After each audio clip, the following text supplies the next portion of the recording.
Hello আমার ইউটিউবের মিষ্টি বন্ধুরা আর আমার ফেসবুকের বন্ধুরা, সবাই কেমন আছো? নিশ্চয়ই ভালো আছো, তাই না? আমিও কিন্তু খুব ভালো আছি। দিনটা ছিল 31শে জুলাই, দেওরের বিয়ে বলে কথা। চুলে হেনা না করলে হয় নাকি? আসলে চুলটা অনেক দিন ধরেই ড্যামেজ। হেনা করব করব বলে সময়ই পাইনি। বাবা অসুস্থ ছিল আর বাবাকে নিয়ে ছোটাছুটি দৌড়াদৌড়ি করতে করতে নিজের দিকে তাকানোর টাইম পেতাম না। সত্যি বলছি, একদম টাইম পেতাম না। ইউটিউবে ভিডিও তো দূরের কথা, কোনো রকম ভালো ভিডিও করতেই পারতাম না। এমনিতেই আমার ভাগ্য অতটা ভালো নয়, এত ভালো ভিডিও করি তাও বন্ধুরা ভিউজ কম হচ্ছে। আগে খুব ভিউজ হতো, বিশ্বাস করো। কিন্তু 1 বছর 1.5 বছর প্রায় অশান্তিতে ভুগেছি একটা পার্সোনাল দিক থেকে। সেটা যা হোক করে নিজের মতন করে কাটিয়ে দিলাম, মোটামুটি খারাপ নেই। তারপরে আবার বাবা চলে গেল। এই রকম কন্ডিশন ফেস করতে করতে পুরো শেষ জীবনটা।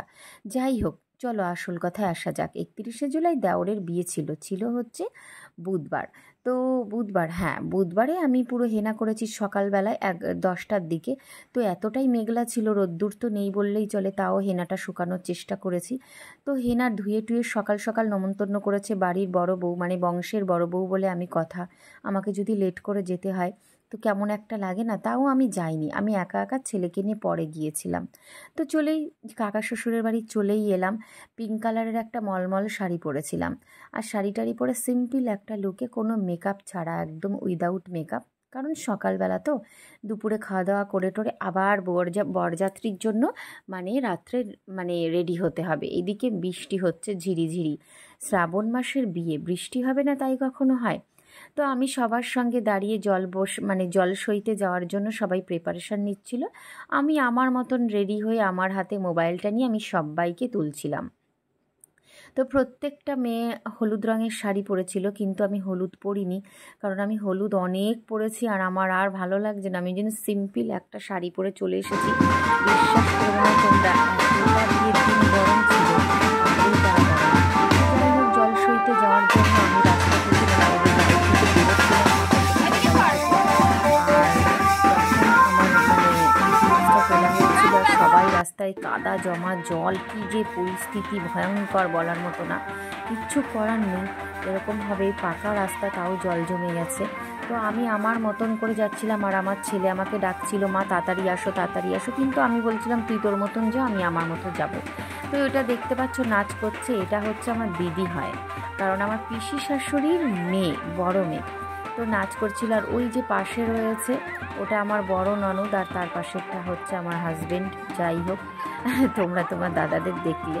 তো আমি আমার মতো একা চলছিলাম, আর এদিকে রাস্তায় উঠেই সবাই যে যার মতো দাঁড়িয়ে পড়লো, কারণ এখনও অনেকেই আসার জন্য রেডি হয়নি। আর এদিকে কুলো টুলো, মানে প্রদীপ টদীপ ঠিক আছে কিনা, কেউ পাখা ভুলে গেছে, শঙ্খ ভুলে গেছে, তাই আনার জন্য সবাই প্রিপারেশান নিচ্ছিল। আর সত্যি বলছি, পুরো ভিডিওটাতে যা মজা আছে না, তোমরা ভাবতে পারবে না যে কী ক্যাবলাকান্তভাবে সব পড়ে গেছে আর ডান্স করেছে।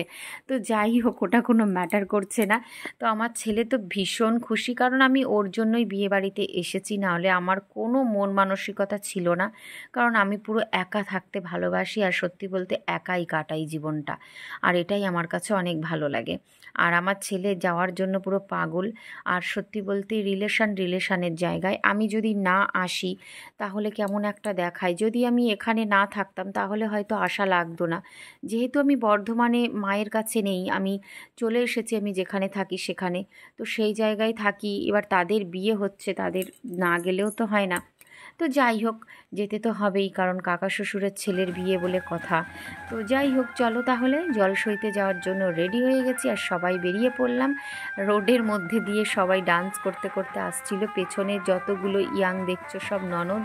আর ওই যে দিদিটা ব্লু কালারের ব্লাউজ পরা, সবুজ রঙের, এগুলো হচ্ছে সব দিদি। আর এরা অনেকই সিনিয়র আমার থেকে, তাও দিদি বলতে হয়, কিছু করার নেই। কাকিমা জেঠিমার বয়সীদের দিদি বলতে হয়, যেহেতু আমার হাজব্যান্ডের রিলেশন অনুযায়ী চলছে। তো এখানে সবাই ডান্স করছিল আর আমাকে বলছিল যে বৌদি তুমি কি অত সুন্দর নাচ করো, তুমি করছো না কেন, হ্যান ত্যান অনেক কথা বলছিল। তো আমি বললাম আমি ডান্স করব না, আমার শরীরটা ভালো লাগছে না, আর সত্যি বলতে মন টোন একদম ভালোও নেই, তাই জন্য ডান্স করিনি। তো মাঝে একবার করেছিলাম, তো সেই ভিডিওটা স্কিপ হয়ে গেছে। তো রোড দিয়ে আস্তে আস্তে আস্তে আস্তে আমরা জল সইতে যেখানে যাব, সেই জায়গাটা হচ্ছে বুড়িমাতলা। মানে বুড়িমা বলা হয় কেন, প্রাচীন কাল থেকে ওখানে পুজো করে আসা হয়েছে মা দুর্গার, আর উনি বুড়িমা রূপেই দেখা দিয়েছিলেন কাউকে। আর প্রচুর জাগ্রত, খুবই জাগ্রত মায়ের মন্দির, আর সেই মন্দিরেই আমরা যাচ্ছি। আমি ওই মায়ের মন্দিরে মাঝে মাঝেই পুজো দিতে যাই। তো শ্রাবণ মাসের সোমবার আমার যাওয়ার কথা ছিল, আমি কোনো কারণবশত যেতে পারিনি। তো চেষ্টা করছি আবার সামনের কোনো সোমবারে আমি যাওয়ার। তো ছেলের মঙ্গলের জন্য হোক আর যার জন্যই হোক আমাকে তো যেতেই হবে। তো এইগুলো আমার ননদ দুটো নাচ করছে, ওরই নিজের দাদার মানে বিয়ে, ঠিক আছে, সুপ্রিয়া আর সুপর্ণা। আর ওই মাঝখানে ঢুকে পড়লো ওটা পিসি শাশুড়ির আর কি বড় মেয়ে। তো এই যে ক্যামেরাম্যান ভিডিও করছিলেন, আর আমি সামনে ক্যামেরা ওম্যান, আমি ভিডিও করছিলাম আমার মোবাইলে। আর মোবাইলটা কাঁপছিল, কিছু করার নেই, তালে তালে হাঁটছি আর তুলছিলাম। তো খুবই ভালো লাগছিল, কিন্তু কিছু না কিছু দিক থেকে মনটা একটু খারাপ ছিল, কিন্তু খুঁজে পাচ্ছিলাম না যে কোন দিকটা থেকে আমার মন খারাপ। তবে বিশ্বাস করো, জানিও না এখনও পর্যন্ত যে মন খারাপ কেন। হয়তো আমার বাবা নেই, তো তাই জন্য মনটা খারাপ। বাবাকে সবসময় মিস করি, আর এত কষ্ট হয় বাবাকে ছাড়া থাকতে, যখন মনে করি না চোখ দিয়ে জল বেরিয়ে যায়, কোনো অনুষ্ঠান ভালো লাগে না। তো যাই হোক, বিন্দাস থাকার চেষ্টা করছি, কারণ এই জগতে নিজের বলে কিচ্ছু নেই, সবই ফাঁকা। কারণ কেউ আসে, কেউ যায়, কেউ টাটা বাই বাই হয়ে যায়, এটাই হচ্ছে জীবন। তো আমি হাঁটতে হাঁটতে হাঁটতে একটা শ্যুট করলাম, পাশের আশেপাশে সব তুলছিলাম। তো খুব ভালো মন্দ নিয়ে এই সবাই মিলে যাওয়া আসা, একটু মনটা ভালো লাগে।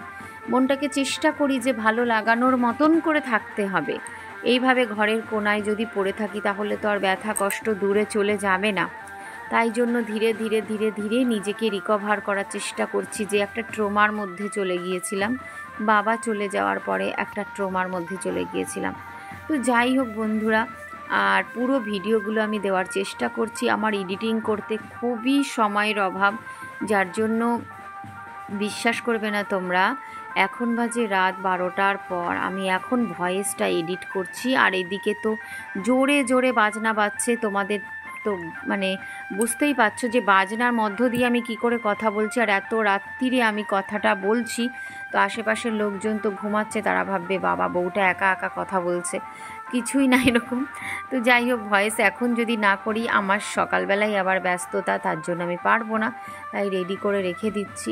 আর একটা কথা মাঝে বলে দিতে চাই তোমাদেরকে, যে প্লিজ আমার ফেসবুক তোমরা যারা যারা ফলো করোনি, চলে যাও সোনালী বিশ্বাস একটা পেজ, আর সোনালী সোনু প্রোফাইল আইডি।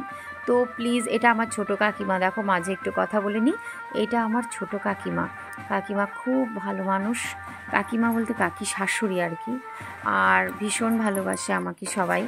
আর যেই কাকার ছেলের বিয়ে হচ্ছে সেই কাকিমা, ওই যে ব্লু কালারের শাড়ি পরা ডান দিক দিয়ে যাচ্ছে, ওই গ্রিন কালারের ব্লাউজের কাছে যিনি মাথায় বেগুনি রঙের ক্লিপ, সেইটা হচ্ছে বড় কাকিমা, মানে ওনার ছেলেরই বিয়ে। তো যাই হোক, এই বাজনাটাই নাকি ওদের কাছে ভালো লাগে, তাই জন্য এই বাজনাটাকেই এনেছে। কিন্তু আমার মনে হয়েছে বিয়ে বাড়িতে আমার সানাই ভালো লাগে, কারণ বাঁশি সানাই আমার খুব প্রিয়। আর এই সব বাজনা একটুখানি ঠাকুর বিসর্জন বাজনা লাগে। তো যাই হোক, তবে খারাপ লাগছিল না, যেহেতু অনেক ভালো ভালো গানে বাজাচ্ছিল। তো আমরা সেই মায়ের মন্দিরে কিন্তু চলে এলাম অবশেষে। এটা হচ্ছে শিব ঠাকুরের মন্দির, আর আমি বাদিকে দাঁড়িয়ে রয়েছি, ওখানেই মা দুর্গার মন্দিরে যে বসে রয়েছি সবাই। বিশ্বাস করবে না, দূর দূরান্ত থেকে এই মন্দিরে অষ্টমী পুজো দেওয়ার জন্য যে এত ভিড় হয় না, তোমরা একটু দাঁড়ানোর মানে জায়গা পাবে না।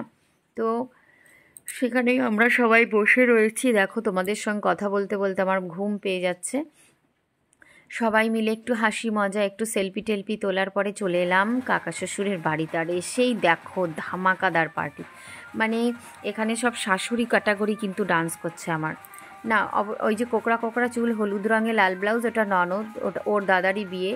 আর সব ওই যে দিদি, ওটা দিদি শাশুড়ি, আর একটা আছে ভাইজি, আর ওই যে পিসি শাশুড়ি আরও আছে। আর এই যে জল খাচ্ছে ওটা আমার শাশুড়ি, ফাটিয়ে ডান্স করেছে। এই যে ওই যে শঙ্খ বাজাচ্ছে, উনি কিন্তু অসুস্থ ভীষণ, কখন কি করে মানে নিজেরাই বুঝতে পারি না। তো উনি কিন্তু এখন ডান্স করবে, পারে না। তো আসলে কি বলো তো, দেখবে বয়স হয়ে গেলে অনেক সময় কি হয়, সবাইকে দেখে একটু নিজের ইচ্ছা করে।